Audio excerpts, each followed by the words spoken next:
صحیح بخاری و مسلم کی روایت ہے کہ نبی کریم صلی اللہ علیہ وسلم نے فرمایا، اللہ کے کچھ فرشتے دنیا میں ادھر سے ادھر پھر رہے ہوتے ہیں اور پھرتے رہتے ہیں کہ کہیں پہ کوئی ایسی مجلس مل جائے جہاں اللہ کا ذکر ہو رہا ہو۔ جیسے ہی ان کو وہ مجلس مل جاتی ہے، وہ اس مجلس میں پہنچ جاتے ہیں اور اس مجلس کو کور کر لیتے ہیں، اور پھر ان میں سے کچھ فرشتے اس مجلس کے اوپر اپنے پروں کو رکھتے ہیں یہاں تک کہ اوپر آسمانوں تک پہنچ جاتے ہیں۔ جب وہ مجلس ختم ہو جاتی ہے، وہ فرشتے اللہ تعالیٰ کے دربار میں حاضر ہوتے ہیں اور اللہ تعالیٰ ان سے پوچھتے ہیں، جبکہ اللہ تعالیٰ کو سب پتہ ہوتا ہے، من این جئتم، تم کہاں سے آ رہے ہو؟ اور بتاتے ہیں کہ اللہ، ہم نے ایک ایسی مجلس پائی جہاں پہ کچھ لوگ آپ کی تکبیر بیان کر رہے تھے، آپ کی تسبیح بیان کر رہے تھے، آپ کی تحلیل یعنی لا الہ الا اللہ بیان کر رہے تھے، اور اس طرح آپ کا ذکر کر رہے تھے۔ اللہ تعالیٰ ان سے پوچھتے ہیں کہ میرے بندے کس چیز کا سوال کر رہے ہیں؟ فرشتے کہتے ہیں اللہ تعالیٰ وہ آپ کی جنت کا سوال کر رہے تھے۔ اللہ تعالیٰ ان سے پوچھتے ہیں، جبکہ اللہ تعالیٰ سب کچھ جانتے ہیں، کیا انہوں نے جنت کو دیکھا ہے؟ اور فرشتے جواب دیتے ہیں کہ اللہ، انہوں نے آپ کی جنت کو نہیں دیکھا۔ اللہ تعالیٰ ان سے پوچھتے ہیں وہ کس چیز سے پناہ مانگ رہے تھے؟ اور اللہ کے فرشتے کہتے ہیں اللہ، وہ آپ کی جہنم سے پناہ مانگ رہے تھے۔ اللہ ان سے پوچھتے ہیں، جبکہ اللہ سب کچھ جانتے ہیں، کہ کیا انہوں نے جہنم کو دیکھا ہے؟ اور فرشتے کہتے ہیں اللہ، انہوں نے جہنم کو نہیں دیکھا۔ اللہ تعالیٰ ان سے کہتے ہیں کہ تم گواہ ہو جاؤ، میں نے ان تمام مجلس میں بیٹھے والے لوگوں کو معاف کر دیا، جو وہ مانگ رہے تھے وہ دے دیا، جس سے وہ پناہ مانگ رہے تھے اس سے پناہ دے دی، یعنی جنت کا سوال کر رہے تھے میں نے ان کو جنت دے دی، وہ جہنم سے بچنے کے لیے میری پناہ مانگ رہے تھے میں نے ان کو جہنم سے پناہ دے دی۔ فرشتے عرض کرتے ہیں کہ اللہ، اس مجلس میں ایک ایسا شخص بھی موجود تھا جو اس مجلس میں اس لیے نہیں آیا تھا کہ اس نے آپ کا ذکر کرنا ہے، اور یاد رکھیں جو اللہ تعالیٰ کے ذکر کی مجالس ہیں، اس سے مراد وہ والا ذکر نہیں ہے جو صوفیہ کرتے ہیں، اس سے مراد اللہ تعالیٰ کی تسبیح بیان ہو رہی ہو، اللہ تعالیٰ کے علم بیان ہو رہا ہو، شریعت کا علم سکھایا اور سیکھا جا رہا ہو، نمازیں پڑھی جا رہی ہوں، دروس ہو رہے ہوں، یہ تمام چیزیں اللہ کا ذکر کہلاتی ہیں۔ تو فرشتے کہتے ہیں کہ اللہ، اس مجلس میں ایک ایسا شخص بھی تھا جو اس مجلس میں اس لیے نہیں آیا تھا کہ اس نے آپ کا ذکر کرنا ہے، وہ وہاں سے گزر رہا تھا اور بیٹھ گیا۔ اللہ تعالیٰ کہتے ہیں کہ میں نے اس مجلس کی برکت یا ان لوگوں کی وجہ سے اس کو بھی معاف کر دیا۔ اللہ اکبر، میں نے اس کو بھی جنت دے دی، اس کو بھی جہنم سے پناہ دے دی۔ اب آپ ذرا تصور کریں کہ جو اللہ کا ذکر ہے وہ اللہ کے یہاں کس اہمیت کا حامل ہے، کہ جو ذکر کرنے والے ہیں ان کو تو اللہ جنت دے رہے ہیں، ان کو جہنم سے پناہ دے رہے ہیں، لیکن وہ شخص جو ذکر کے لیے یعنی اللہ تعالیٰ کے دین کا علم یا اللہ کی تعریف، تحلیل، تحمید، تسبیح بیان کرنے نہیں بلکہ ایسے ہی گزر رہا تھا اور بیٹھ گیا کچھ دیر کے لیے، اللہ اس کو بھی معاف کر دیتے ہیں صرف اس وجہ سے کہ وہ ان لوگوں کی مجلس میں ہے جو اللہ کا ذکر کر رہے ہیں۔ یہ جو علم ہے یہ ایک مسلمان کی روح ہے، اور سلف صالحین میں سے کسی کا قول ہے کہ علم کا تعلق انسان کے دل سے ایسا ہے جیسے اس کی زندگی کا تعلق ہے یا ہماری آکسیجن کا تعلق ہے۔ اگر یہ علم انسان کو ملتا ہے تو اس کا دل صاف رہتا ہے، مضبوط رہتا ہے، جوان توانا رہتا ہے، پاکیزہ رہتا ہے، اور اگر یہ نہیں ہوتا تو یہ دل، جیسا کہ اللہ کے نبی صلی اللہ علیہ وسلم کی حدیث بھی ہے کہ ایک انسان ایک گناہ کرتا ہے، اس کے دل میں ایک سیاہ نقطہ لگ جاتا ہے، وہ اللہ سے توبہ کرتا ہے، اللہ معاف اس کو نقطے کو صاف کر دیتے ہیں، لیکن اگر وہ گناہ کرتا رہتا ہے تو یہ پورا دل سیاہ ہو جاتا ہے، یہاں تک کہ اس کا دل زنگ آلودہ ہو جاتا ہے۔ تو یہ علم ہمارے لیے ایسا ہے، دین کا علم حاصل کرنا جیسے ہمارے لیے سانس ہوتا ہے، لیکن آج افسوس کی بات یہ ہے کہ اس دین کے علم کو ہم نے بہت ہی کوئی دین کے اندر بہت ہی کوئی عام اور ہلکا سا کام لے لیا، بلکہ ایک غلط فہمی ہمارے ذہنوں میں اور آگے، بلکہ دو. ایک تو یہ کہ ہم نے اس کو عبادت سمجھنا چھوڑ دیا. یہ عبادت ہے، دین کا علم حاصل کرنا عبادت ہے. جبھی تو اللہ کے نبی نے فرمایا صلی اللہ علیہ وسلم کہ من سلک طریقا یلتمس فیہ علما، کوئی شخص ایسے راستے پر چلتا ہے جس راستے سے وہ اللہ کے دین کا علم حاصل کرنا چاہتا ہے، سہل اللہ لہ طریقا الی الجنہ، اللہ تعالیٰ اس کے لیے جنت کے راستے کو آسان کر دیتے ہیں. کوئی بہت بڑی عبادت ہوگی تو اللہ کی طرف سے اتنی بڑی خوشخبری. ایک بات. اور دوسری بات یہ ہے کہ ہم نے معلومات اور علم کو ایک چیز سمجھ لیا ہے. میرے پاس بہت معلومات ہے، میں بہت یوٹیوب پہ ویڈیوز دیکھتا ہوں، میں بہت سارے رسائل جرائد پڑھتا ہوں، میں بہت سارے دروس و خطبات اٹینڈ کرتا ہوں، تو میں سمجھتا ہوں میں بہت بڑا عالم بن گیا. یہ علم نہیں. امام شافعی رحمہ اللہ فرماتے ہیں علم کیا ہے؟ علم وہ نہیں جو انسان یاد کر لیتا ہے، علم وہ ہے جو انسان کو فائدہ پہنچاتا ہے، یعنی انسان اس پر عمل کرتا ہے. میرے پاس بہت علم ہے لیکن مجھ سے فجر کی نماز میں اٹھا نہیں جاتا. میرے پاس بہت علم ہے لیکن میرے پاس صبح اور شام کے اذکار کا ٹائم نہیں ہے.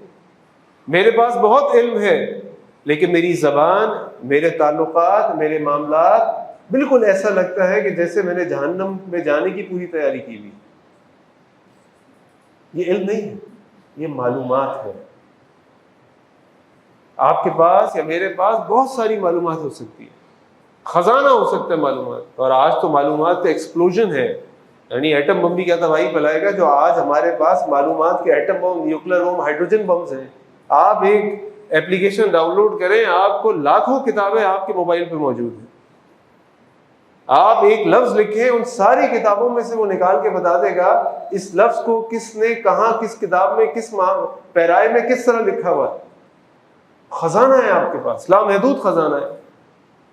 لیکن علم پر عمل وہ نہیں ہے، وہ نہیں ہے آج ہمارے پاس.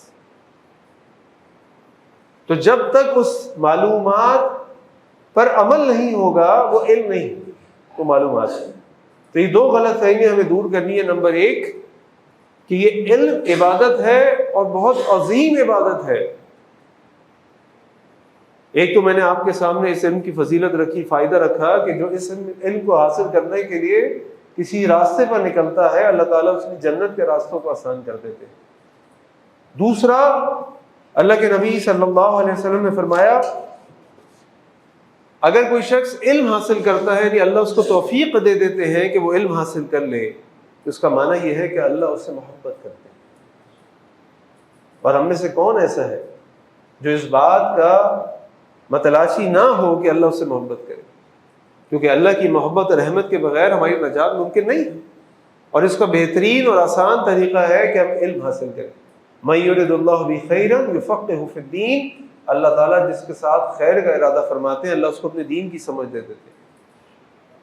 اور اصول الفقہ کے اصولوں میں سے ایک اصول ہے مفہوم مخالفہ کا اصول، کہ اگر کوئی چیز بیان کی گئی ہے تو جو اس کا الٹ ہے اس کو کیا جائے تو وہ ملے گا. یعنی اللہ جس سے محبت کرتے ہیں اس کی نشانی کیا ہے؟ اس کو اللہ تعالیٰ اپنے دین کی سمجھ دے دیتے ہیں. اور جس سے اللہ محبت نہیں کرتے اس کو اللہ تعالیٰ اپنے دین کی سمجھ نہیں دیتے. تو اگر ہم چاہتے ہیں کہ ہم ان لوگوں میں شامل ہو جائیں جن سے اللہ محبت کرتے ہوں تو ہمیں دین کا علم حاصل کرنے کی کوشش کرنی چاہیے. توفیق تو اللہ دیں گے، وہ تو اللہ کے ہاتھ میں. ہمارا ارادہ، ہماری دعا، ہماری کوشش ہے کہ نہیں، یہ اصل سوال ہے. یہ ہم کر سکتے ہیں انشاءاللہ اللہ تعالیٰ کی رحمت اور اس کی توفیق سے. تیسرا، اس سارے علم کو حاصل کرنے کے بعد، ان ساری چیزوں کے بعد جو اصل مقصد ہے ان تمام چیزوں کا وہ کیا ہے؟ کہ ایک انسان کے دل میں ہر وقت اللہ کا خوف موجود ہو، اللہ کی خشیت موجود ہو. آپ کے پاس بہت بڑا علم ہو، آپ کے پاس بہت بڑے بڑے القابات ہوں، ڈگریز ہوں، پی ایچ ڈیز ہوں، آپ علامہ، مولانا، عالم، صوفی، جو آپ نے رکھنا ہے اپنا نام رکھ لیجئے، اپنے ساتھ کارڈ بھی چھپوا لیجئے. کتوا لیجیے. اللہ نے فارمولہ بتا دیا ہے کہ اس کے نزدیک علم والے کون ہیں, اس علم کا فائدہ کیا ہے, اور وہ یہ ہے کہ انما یخشی اللہ من عباد العلماء, اللہ سے ڈرنے والے تو لوگ وہ ہوتے ہیں جو علماء ہوتے ہیں. امام احمد بن حنبل رحمہ اللہ سے ایک شخص کے بارے میں پوچھا گیا کہ شیخ کیا وہ شخص عالم ہے؟ آپ نے فرمایا وہ عالم ہے. ان سے کہا لوگوں نے شیخ اس کے پاس تو ایسا کوئی علم نہیں ہے. شیخ نے کہا, یعنی امام احمد رحمہ اللہ نے کہا کہ لیکن اس کے دل میں اللہ کا خوف ہے. اور اللہ کا خوف ہمیں کیا کرتا ہے؟ اللہ خوف ہمیں اس بات پر مجبور کرتا ہے کہ تمہارے پاس پہاڑوں جیسا معلومات نہ بھی ہونا, صرف اتنا بھی تم کو اگر پتہ ہو, جیسا اللہ کے نبی صلی اللہ علیہ وسلم نے اس بدو کو کہا جب اس نے آ کے سوال کیا کہ اللہ کے نبی صلی اللہ علیہ وسلم مجھے وہ کام بتائیے جن کو کر کے میں جنت میں داخل ہو سکتا ہوں. اور اللہ کے نبی صلی اللہ علیہ وسلم نے اس کو توحید کی دعوت دینے کے بعد کہا نماز پڑھو, رمضان کے روزے رکھو, مال ہونے پہ زکوٰۃ دو اور حج بیت اللہ کرو. اور جب وہ جانے لگا اس نے کہا اللہ کے نبی صلی اللہ علیہ وسلم نہ میں اس میں کم کروں گا نہ زیادتی کروں گا. اور پھر جب وہ شخص جانے لگا تو اللہ کے نبی فرمائے صلی اللہ علیہ وسلم جس نے کسی جنتی کو دیکھنا اس شخص کو دیکھ لو. کون سی ڈگریز تھیں اس کے پاس, کون سے کورسز کیے ہوئے تھے اس نے, کون سے مدارس سے وہ پڑھا ہوا تھا, لیکن اس کے دل میں اللہ کا خوف تھا. اور یہ اصل ثمر ہے, پھل ہے, رزلٹ ہے اس بات کا کہ انسان کے پاس جو معلومات ہو وہ علم میں تبدیل ہو جائے. نمبر 4, یہ علم ورثۃ الانبیاء ہے. ابن القیم رحمہ اللہ نے اپنی کتاب میں علم اور مال کا موازنہ کیا ہے, اور کئی طریقوں سے موازنہ کیا ہے, جن میں سے کچھ میں آپ کے سامنے رکھتا ہوں. پہلا موازنہ ابن القیم رحمہ اللہ نے کہا علم انبیاء کی وراثت ہے اور مال دنیا کے بادشاہوں اور امیر لوگوں کی وراثت ہے. کیا فائدہ ہے اس میں؟ یہ جو انبیاء کی وراثت ہے اس میں کوئی میل نہیں ہوگی, اس میں کوئی کھوٹ نہیں ہوگا, اس میں کوئی ریاکاری نہیں ہوگی. یہ انسان کو اس راستے پہ لے کے جائے گا جو انبیاء کا راستہ ہے, جو انبیاء کی دعوت ہے. مال اچھے لوگوں کے پاس بھی ہو سکتا ہے اور برے لوگوں کے پاس بھی ہو سکتا ہے. بادشاہ عادل بھی ہو سکتا ہے اور اپنے عدل سے قیامت والے دن اللہ تعالیٰ کے عرش کا سایہ پا سکتا ہے. لیکن یہ بادشاہ وہ بھی ہو سکتا ہے جو اپنی قوم کے اوپر ظلم کرتا ہو, اللہ کی نافرمانیاں کرتا ہو اور دوسرے غلط کام کرتا ہو. مال تو ڈاکوؤں کے پاس بھی ہوتا ہے. کون سی وراثت چاہتے ہیں ہم, انبیاء کی یا ایسے لوگوں کی؟ نمبر 2, علم ہماری حفاظت کرتا ہے, ہمیں مال کی حفاظت کرنی پڑتی ہے. علم ہماری حفاظت کرتا ہے, ہمیں گناہوں سے بچاتا ہے, ہمیں دنیا کے آگے ذلیل ہونے سے بچاتا ہے, ہمیں خراب قبیح گندی حرکتیں کرنے سے بچاتا ہے. اگر وہ علم ہے, میں معلومات کی بات نہیں کر رہا, میں علم کی بات کر رہا ہوں. اور مال انسان کو گناہوں کی طرف بھی لے جاتا ہے. فتنہ ہے, قارون ہم سب جانتے ہیں, دنیا کے لوگوں کو ہم سب جانتے ہیں, دنیا میں مال کے ساتھ لوگوں کیا نہیں کر رہی ہے ہم سب دیکھتے ہیں, دن رات اپنے اطراف میں دیکھتے ہیں. تو علم ہماری حفاظت کرتا ہے اور مال کی حفاظت ہمیں کرنی پڑتی ہے. علم انسان کے ساتھ اس کی قبر تک چلا جاتا ہے. آپ کو معلوم ہے نا, جب منکر نکیر سوال کریں گے تو 3 سوال کریں گے, من ربک, ما دینک, من نبیک. جو مومن ہوگا جس نے اپنی زندگی اس علم الہی کے مطابق گزاری ہوگی, ساری زندگی لا الہ الا اللہ محمد رسول اللہ رضیت باللہ ربا وبالاسلام دینا وبمحمد نبیا کے مطابق گزاری ہوگی, اس کو آپ کسی بھی حال میں اٹھا کے پوچھ لیں گے, وہ کلمہ پڑھ دے گا اور بتا دے گا اس کا رب کون ہے, اس کا نبی کون ہے, اس کا دین کون ہے. اور قیامت قبر کے اندر جو منظر ہوگا, جو حال ہوگا, وہ آسان نہیں ہوگا. منکر نکیر چیختے ہوئے, دھاڑتے ہوئے, خوفناک شکلوں کے ساتھ آئیں گے, انسان کو اٹھا کے بٹھا دیا جائے گا, خوب اندھیرا ہوگا, کوئی اس کے ساتھ نہیں ہوگا, اتنی سی قبر ہوگی, اور اس سے دھاڑتی آواز میں, چیختی آواز میں پوچھا جائے گا کہ من ربک, ما دینک, من نبیک. آسان نہیں ہوگا جواب دینا.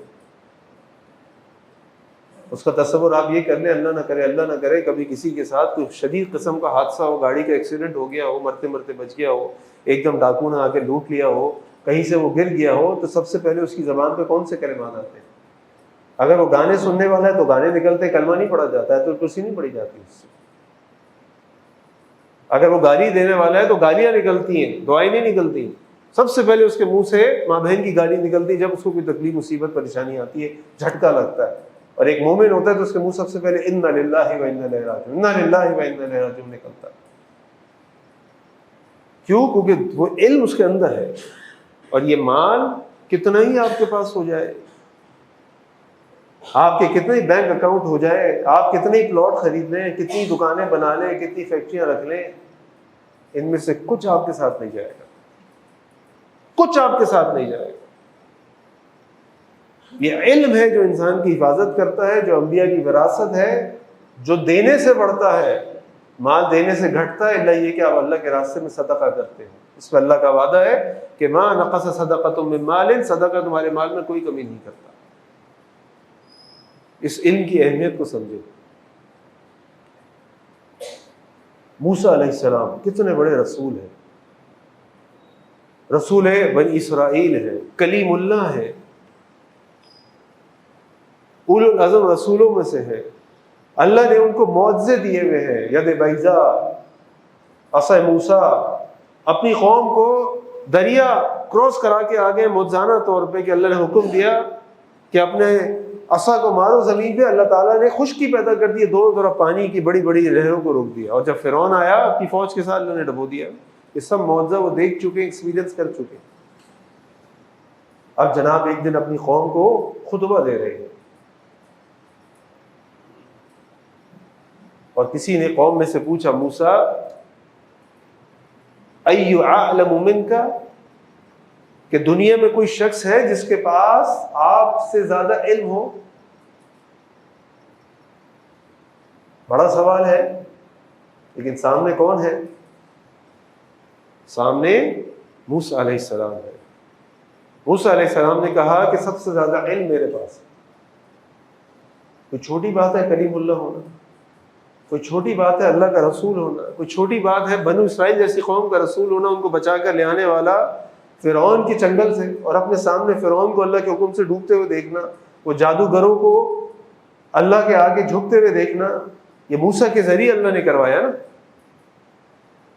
موسیٰ نے جواب دیا علیہ السلام سب سے زیادہ علم میرے پاس ہے، اللہ نے وہی کر دی۔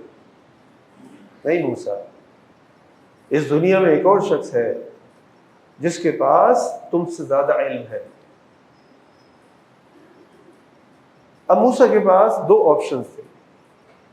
ایک آپشن یہ تھا کہ وہ شیطان کی راہ لیتے، شیطان والا ایٹیٹیوڈ اختیار کرتے اور کہتے نہیں ایسا نہیں ہو سکتا، اللہ میرا جیسا کوئی ہے جس کے پاس اتنے بڑے بڑے اعزازات ہوں، اتنے بڑے بڑے آنرز ہوں، میرے سے بڑا کوئی نہیں ہو سکتا، میرے سے زیادہ عالم کوئی نہیں ہو سکتا۔ یہ شیطان کا راستہ ہے نا۔ جب اللہ نے حکم دیا کہ سجدہ کرو، اسے کہا نہیں اللہ میں سجدہ نہیں کرتا، انا خیر منہ، میں تو اس سے بہتر ہوں، میں کیسے سجدہ کر دوں؟ خلقتنی من نار وخلقتہ من طین، میں آگ سے پیدا کیا جو اٹھنے والی ہے، طاقتور ہے، پاورفل ہے، اور مٹی یہ تو زمین پہ پڑی ہوتی ہے۔ اور دوسرا آپشن تھا آدم علیہ السلام کا آپشن۔ وہ کیا آپشن تھا؟ غلطی ہو گئی، کیا کہا فوراً؟ ربنا ظلمنا انفسنا وان لم تغفر لنا وترحمنا لنکونن من الخاسرین، اپنی عاجزی انکساری کا اظہار کیا۔ موسیٰ علیہ السلام نے دوسرا آپشن دیا، سنت آدم پر عمل کیا اور کہا اللہ مجھے بتائیں وہ شخص کون ہے، میں اس کے پاس جانا چاہتا ہوں اور مجھ سے علم حاصل کرنا چاہتا ہوں، اور مجھے اور آپ کو پتہ چلے کہ جناب کسی جگہ کوئی عالم آئے ہوئے ہیں، کوئی علم سکھانے آئے ہوئے ہیں، تو ہم کہاں جانے کو تیار ہیں؟ ہمارے اگر اسفار سفر ہوتے ہیں تو کس لیے ہوتے ہیں؟ کاروبار کے لیے، دنیا کے مال کے لیے، نوکری کے لیے۔ مہینوں اپنے بیوی بچوں کو چھوڑ کے چلے جائیں گے، مہینوں چلے جائیں گے، سالوں چلے جائیں گے، کیوں؟ دنیا کمانی۔ یا اللہ نہ کرے کسی کے خاندان میں کوئی فوتگی ہو جائے، شہر سے باہر فوراً نکل جائے گا، پیسے نہیں بھی ہوں گے تو ادھار لے کے چلا جائے گا، نہیں یار خالہ کا انتقال ہو گیا، ماموں کا انتقال ہو گیا، چچا کا انتقال ہو گیا، جانا ہے بھائی مجھے نہیں معلوم، بس کہیں سے پیسہ دو، جہاز کا ٹکٹ کراؤں، جنازے سے پہلے پہنچ کر لیتے سفر، سب کچھ چھوڑ جاتے ہیں۔ جبکہ ماموں کو آپ کی جنازے کی حاضری کی ضرورت نہیں ہے، ماموں کو آپ کی دعاؤں کی ضرورت ہے. آپ حاضری اپنے لیے کرتے ہیں کہ کہیں ماموں کا بیٹا مجھے یہ نہ کہتے تو میرے باپ کے جنازے میں نہیں آیا. مردے کو، میت کو آپ کی حاضری کی ضرورت نہیں ہے، اس کے لیے یہاں دعا کر لیجیے، تہجد میں اٹھ کے دعا کر لیجیے، فرض نماز کے بعد دعا کر لیجیے، قبولیت کے اوقات میں دعا کر لیجیے، اللہ قبول کرے گی انشاءاللہ. اور جب اللہ کے دین کے علم کی بات آئے تو اپنے گھر سے نکلنے کو تیار نہیں، مال خرچ کرنے کو تیار نہیں، سفر کرنے کو تیار نہیں. جبکہ موسیٰ علیہ السلام وہ شخص ہیں جنہوں نے سب سے پہلے علم کے لیے سفر کیا. صحابہ کرام رضوان علیہم اجمعین ہفتوں اور مہینوں کے سفر کرتے تھے، اور اس سے پتہ چلتا تھا فلاں راوی ہے جس نے وہ حدیث براہ راست اللہ کے نبی صلی اللہ علیہ وسلم سے سنی ہے، میں خود جا کر ان کی زبان سے سننا چاہتا ہوں کہ سمعت میں کہہ سکوں میں نے فلاں سے سنا اور میں اس کو روایت کر سکوں. اور پھر دیکھیے ان کی زندگی میں کیا برکات تھی، مال میں بھی برکت، اوقات میں بھی برکت، معاملات میں بھی برکت، حالات میں بھی برکت، خیر ہی خیر ہے. کیونکہ علم خیر کا سرچشمہ ہے. اس علم کے بغیر ایک مسلمان کی زندگی کسی کام کی نہیں. اس کو یہ نہ پتہ ہو کہ زکوٰۃ کے مسائل کیا ہیں، اس کو یہ نہ پتہ ہو کہ طہارت کے مسائل کیا ہیں، اس کو یہ نہ پتہ ہو کہ اپنی بیوی کے پاس جانے کے قواعد اور اصول اور طریقہ کیا ہے، اس کو یہ نہ پتہ ہو کہ اس کے نماز کے مسائل کیا ہیں، تو وہ شخص کی کیا حیثیت ہوگی اس ارکان دین اسلام کے اندر جس کو اسلام کی بنیادوں کی بھی علم نہیں. اللہ کے نبی صلی اللہ علیہ وسلم، سوچئے اللہ کے نبی صلی اللہ علیہ وسلم کا مقام ہم سب جانتے، کہنے کی ضرورت نہیں. لیکن پورے قرآن کو اٹھا لیجئے، اللہ کے نبی صلی اللہ علیہ وسلم کو اللہ تعالیٰ نے حکم دیا، حکم اضافہ مانگو، زیادتی مانگو، کس چیز میں؟ ربی زدنی علما، وقل ربی زدنی علما. رسول اللہ صلی اللہ علیہ وسلم کہہ دیجئے اللہ میرے علم کو بڑھا دیجئے. اللہ کے نبی صلی اللہ علیہ وسلم سے بڑھ کر علم والا، ان سے بڑھ کر علم کی دعوت دینے والا، ان سے بڑھ کر اللہ سے ڈرنے والا، ان سے بڑھ کر اللہ کے لیے اپنی زندگی کو قربان کرنے والا، لگا دینے والا کوئی ہے؟ لیکن اس شخص کو بھی حکم یہ ہے کہ اللہ سے مانگو ربی زدنی علما، اللہ میرے علم میں اضافہ کر دیجیے. میں اور آپ کہاں کھڑے؟ سوچیں ذرا، میں اور آپ کہاں کھڑے؟ مجھے اور آپ کو اس علم کے لیے کیا نہیں کرنا چاہیے؟ اس علم کی اہمیت کو سمجھیں، اس علم کو سیکھنے کے طریقے کو سمجھیں. اللہ کے نبی صلی اللہ علیہ وسلم کے پاس صحابہ بیٹھے ہیں، حضرت عمر بن خطاب رضی اللہ عنہ اس کو روایت کرتے ہیں، صحیح مسلم کی روایت ہے، فرماتے ہیں کہ ہم نے دیکھا ایک شخص آیا جس کے پر جو سفید رنگ کے بے داغ کپڑے پہنا ہوا تھا، اس کے سیاہ رنگ کے بہترین قسم کے بال سنورے ہوئے تھے. وہ آیا اور اللہ کے نبی صلی اللہ علیہ وسلم کے پاس سامنے آ کر بیٹھ گیا، آپ کے گھٹنوں کے سامنے گھٹنا رکھا اور اپنے گھٹنوں پہ ہاتھ رکھا، اور پھر اللہ کے نبی سے سوال کرنے لگا، اخبرنی عن الاسلام، اخبرنی عن الاحسان، اخبرنی عن الایمان، اخبرنی عن الساعہ، اور ایک دو سوال اور کیے. ہم حیران پریشان تھے کیونکہ ہم اس شخص کو جانتے نہیں تھے. اس کا مطلب مسافر تھا، دور سے آیا تھا. اگر محلے کا، علاقے کا ہوتا، مکے مدینے کا ہوتا، ہم جانتے، ہم نہیں جانتے تھے. حیرت کی بات یہ ہے کہ مسافر تھا لیکن کپڑے صاف تھے، گھوڑوں پہ سفر ہوتا تھا، اونٹوں پہ سفر ہوتا تھا، مٹی اڑی ہوتی تھی اور بال بھی بنے ہوئے تھے. جب وہ چلا گیا تو اللہ کے نبی صلی اللہ علیہ وسلم نے عمر سے کہا، عمر یہ جبریل تھے جو تمہیں تمہارا دین سکھانے آئے تھے. دین کیسے سیکھا جاتا ہے؟ آج تو دین سیکھنے کے بہت سارے راستے ہیں نا، اور سب سے آسان اور مزیدار راستہ یہ ہے کہ کلپس دیکھتے رہو، یوٹیوب دیکھتے رہو، ٹک ٹاک دیکھتے رہو، اور بہت علم ہے بھائی ہمارے پاس، اور پھر اس پہ بیٹھ کے بحثیں کرتے رہو، مناظرے کرتے رہو، لوگوں پہ فتوے لگاتے رہو. یہ سکھانے آئے تھے کہ اگر علم حاصل کرنا ہے تو ٹی وی، موبائل، انٹرنیٹ، کتابوں کے سامنے نہیں، استاد کے سامنے دوزانو ہو کر ادب سے بیٹھنا پڑے گا، پھر علم ملے گا. یہ علم کا وہ طریقہ ہے جو اللہ کے نبی صلی اللہ علیہ وسلم نے سکھایا ہے. ہاں یہ ساری چیزیں جو میں نے آپ کے ساتھ ذکر کی، فیس بک، یوٹیوب، گوگل، یہ سب اس سے آپ کو فائدہ حاصل کر سکتے ہیں، اس کے فوائد سے کوئی انکار نہیں ہے.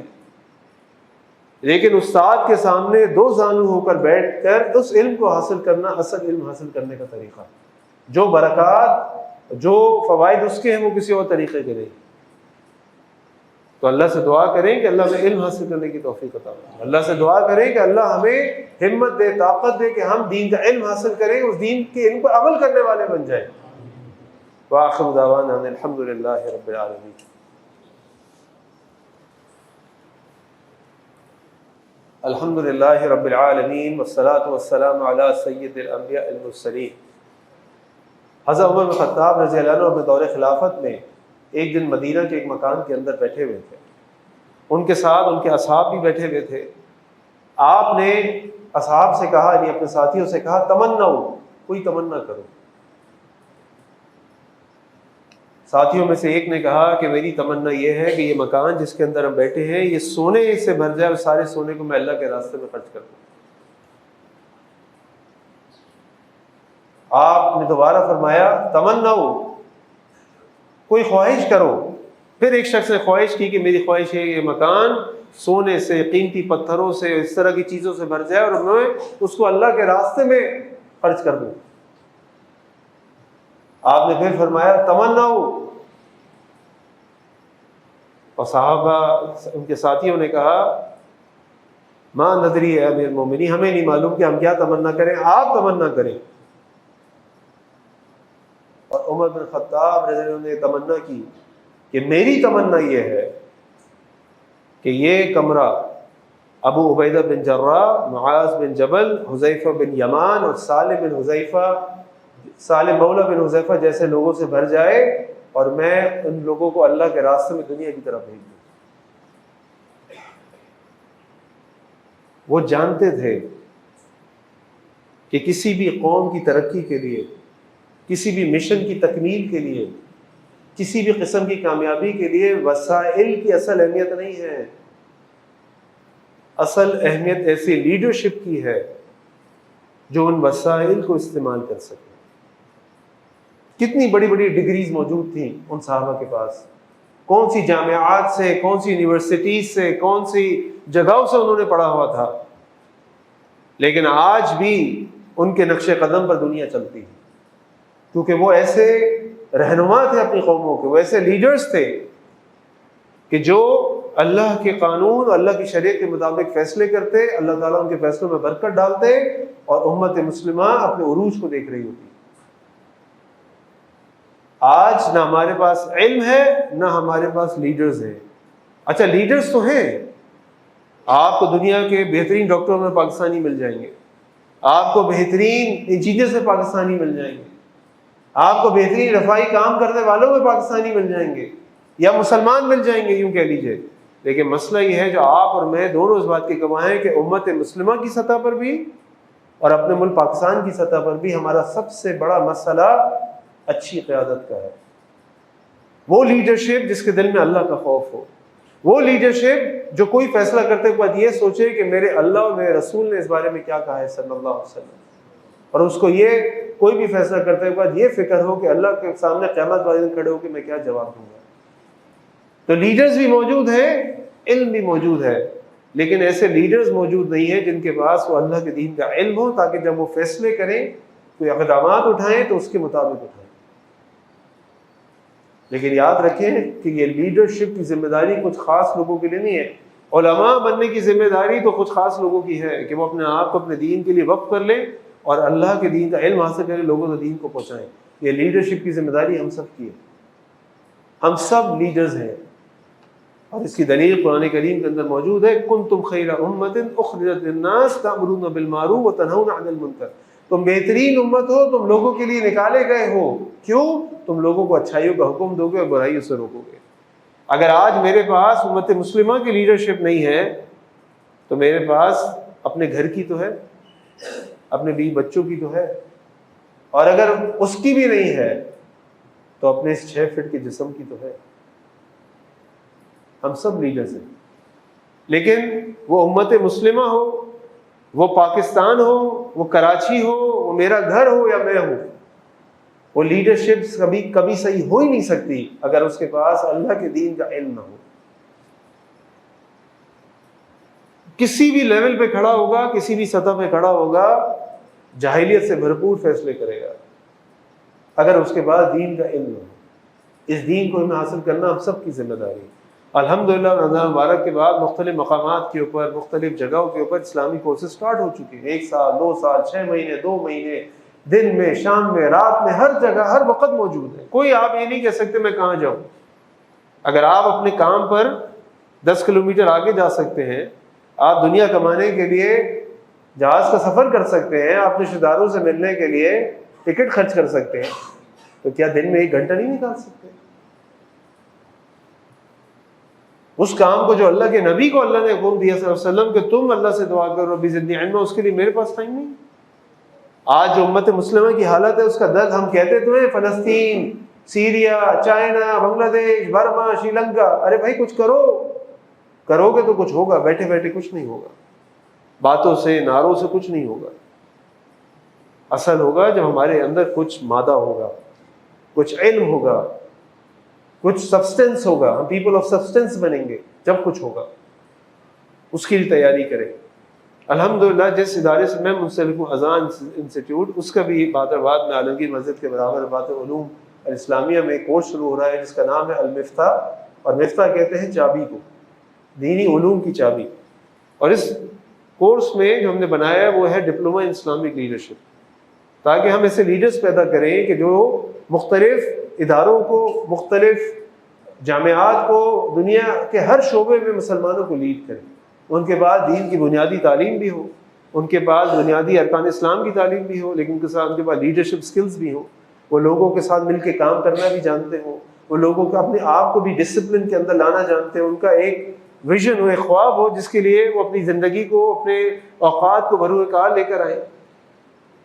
یہ کورس انشاءاللہ 2 مئی سے سٹارٹ ہو رہا ہے۔ اگر اس کے بارے میں آپ کو کوئی تفصیلی معلوم کرنی ہو تو نماز کے بعد آپ میرے سے پوچھ سکتے ہیں، ہمارے کچھ حضرات باہر بھی کھڑے ہوں گے انشاءاللہ۔ لیکن میری بہت زیادہ آپ سے درخواست ہے کہ اگر آپ اس کورس میں شریک ہو جائیں تو نور علی نور، اس میں نہیں شریک ہوتے تو کہیں نہ کہیں دین کا علم حاصل کریں۔ دین کا علم، میں پھر آپ یہ جملہ کہہ کے بات کو ختم کر رہا ہوں کہ دین کا علم یوٹیوب، ٹک ٹاک، فیس بک پہ نہیں ہے، دین کا علم اخباروں میں اور دوستوں کی محفلوں میں، شادی کی تقریبات میں نہیں ہے۔ دین کا علم علماء سے ان کے سامنے بیٹھ کر حاصل کرنے سے ملتا ہے، اور وہ صحیح علم ہوتا ہے۔ تو اللہ سے دعا کریں کہ اللہ تعالیٰ ہمیں علم نافع عطا فرمائے، اللہ تعالیٰ ایسا علم عطا فرمائے جو ہمارے لیے وبال نہ بن جائے، اور اللہ تعالیٰ ہمیں ایسا علم عطا فرمائے جس پہ ہم عمل بھی کر سکیں، اللہ ہمیں علم پر عمل کرنے کی توفیق بھی عطا فرمائے۔ اللہ سے دعا کریں کہ اللہ دنیا میں جہاں جہاں مسلمان تکالیف پریشانی کو شکار، تعالیٰ ان کی مشکلات کو دور فرمائے، اللہ غزہ کے مسلمانوں کی مدد فرمائے، اللہ فلسطین کے مسلمانوں پر رحم فرما دے، اللہ مسلمانوں کے دشمنوں کو نیست و نابود فرما دے، اللہ ان کی صفوں کو اکھاڑ دے، ان کے ناپاک عزائم کو اللہ خاک میں ملا دے، اللہ امت مسلمہ کو اتحاد و اتفاق عطا فرما دے، اللہ ان کو اچھی لیڈرشپ عطا فرما دے، اللہ ہمارے ملک پاکستان کی حفاظت فرما دے، اللہ اپنے ہمارے حکمرانوں کو اسلام کی دولت دی، اللہ ان کو ایمان کی غیرت بھی عطا فرما دے، اللہ ان کو اپنے فیصلے قرآن و سنت کے مطابق کرنے کی توفیق عطا فرما دے، اے اللہ ہمارے شہر کراچی کی حفاظت فرما دے، اللہ ہمارے جان و مال و عزتوں کی حفاظت فرما دے، اللہ اس شہر کو کیسا ولی وارث دے دے، شہر کو اپنا شہر سمجھے اور اس شہر کو رہنے کے قابل شہر بنا دے، اے اللہ ہمیں اپنے والدین کے لیے صدقہ جاریہ بنا دے، ان کی آنکھوں کی ٹھنڈک بنا دے، اللہ ہماری اولادوں و گھر والوں کو بھی ہماری آنکھوں کی ٹھنڈک بنا دے، ان کو ہماری صدقہ جاریہ بنا دے، اللہ تمام بیماروں کو شفا کاملہ عاجلہ عطا فرما دے، اللہ گھروں میں، اسپتالوں میں ہیں تمام لوگوں کو شفا کاملہ عاجلہ عطا فرما دے۔ آج صبح ایک دوست کا بھی فون آیا، ان کی والدہ شدید بیمار ہیں، اسی طرح اور بھی کئی لوگ بیمار ہیں، اللہ تمام لوگوں کو شفا کاملہ عاجلہ عطا فرما دے۔ اللہ جو مرحومین حالت ایمان میں دنیا سے رخصت ہو چکے، اللہ تعالیٰ ان کی مغفرت فرما دے۔ اے اللہ ہم سب کو جب تک زندہ رکھ، حالت اسلام پہ زندہ رکھ، جب ہمارا خاتمہ حالت ایمان پہ ہمارا خاتمہ ہو، اے اللہ ہم سب کی جائز حاجات کو پورا فرما دے، اے اللہ ہم سب کی زندگی میں خیر و برکت عطا فرما دے۔ ایک اور دوست کا بھی ابھی چلتے چلتے ان سے بات ہو رہی تھی نماز کے لیے آتے ہوئے، وہ بتا رہے تھے کہ بہت کسی شدید پریشانی کا شکار ہوں، بتا بھی نہیں سکتا، کوئی ایسا فیملی کا مسئلہ ہے، بس آپ دعا کریں کہ اللہ تعالیٰ ہمیں اس مشکل سے، اس پریشانی سے نکال دے۔ اللہ تمام لوگوں کی مشکلات کو دور فرما دے۔ اللہ ان کی زندگیوں کے اندر چین و سکھ عطا فرما دے۔ اللہ جو بہنیں بیٹیاں رشتوں کے انتظار میں، اللہ تعالیٰ ان کے نیک صالح رشتے بھیج دے۔ اللہ جو بیاہ چکے ہیں، اللہ تعالیٰ ان کے گھروں میں خیر و محبت عطا فرما دے۔ اے اللہ ہمیں اپنے بڑوں کی عزت اور چھوٹوں سے محبت کرنے والا بنا دے۔ اللہ اچھے اخلاق عطا فرما دے۔ اللہ ایک دوسرے سے عفو درگزر کرنے والا بنا دے۔ اللہ دین کا علم سیکھنے والا بنا دے۔ اللہ اس کے علم کو سیکھ کر اس پر عمل کرنے والا بنا دے، اس کی دعوت دینے والا بنا دے۔ اللہ ہم سے کوئی ایسا کام لے لے جو امت مسلمہ کی مفاد کا ہو۔ اللہ ہم سے کوئی کام لے لے جس سے آپ ہم سے راضی ہو جائیں، اور ہمارے جانے کے بعد بھی اس دنیا سے اللہ ہمارے لیے صدقہ جاریہ بن جائے۔ اے اللہ ہمارے گناہوں کو معاف فرما دے۔ اللہ ہر قسم کی شرک و بدعت اور ریاکاری سے بچا لے۔ اللہ نبی کریم صلی اللہ علیہ وسلم سچی محبت، ان کی سنتوں سے محبت، ان کی سنتوں پر عمل کرنے والا بنا دے۔ ان اللہ یأمر بالعدل والإحسان وإيتاء ذی القربى وینہی عن الفحشاء والمنکر والبغی یعظکم لعلکم تذکرون۔ سبحان ربک رب العزة عما یصفون، سلام علی المرسلین والحمد للہ رب العالمین۔